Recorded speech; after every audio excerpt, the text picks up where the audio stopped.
Hola mi gente, let me show you how I make these beef empanadas with the homemade masa. So for my masa, I'm going to start by combining flour, salt, egg, cold water, and melted butter to a ball. Now when you add your wet ingredients, make sure you do it little by little so everything can come together nicely.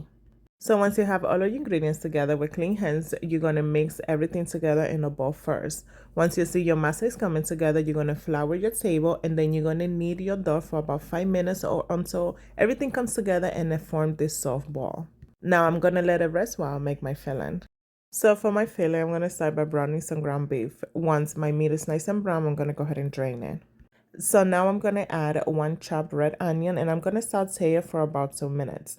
Then I'm going to add some chopped garlic, let that saute for 30 seconds, and then you're going to add your spices that I left in the description for you. So once you add all of your spices, you're going to let that saute for an extra 30 seconds, and then you're going to add tomato paste. And then I forgot to add my dry herbs at the beginning, so I'm adding it right now. Now I just added my water. I partially cover, lower my heat to medium, and cook my meat for about 10 to 15 minutes. So now for the fun part, we're going to start to make the empanada shell. So I cut out some parchment paper to put in between my empanada shells so they don't stick. Now for my masa, I just cut it in half to make it a little bit easier for me to roll in. So now we're just going to flour my rolling pin, or you can use a wine bottle, and then you're going to start to stretch your dough. So once you have your masa all nice and stretched out, you're going to start to make your empanada shells. So now you can make this as big or small as you want. I'm just going to keep them this size because if you want to make them bigger, you can just stretch them out more.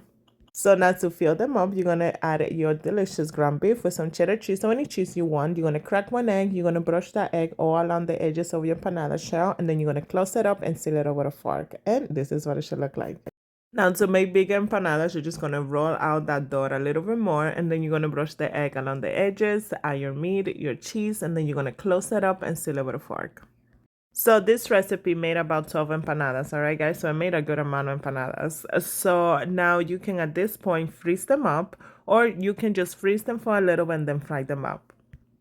Now, when you're ready to fry them, you're going to take them out of the freezer about 10 minutes before you start to fry them. And then you're going to get that oil nice and hot, add your empanadas, and you're going to turn them when you see the corners are turning golden brown. And you just couldn't help it. So you're going to fry your empanadas about 4 minutes per size. And mi gente, we are all done. These empanadas came out perfect. That homemade masa is just so good and tasty. Thank you for watching y buen provecho.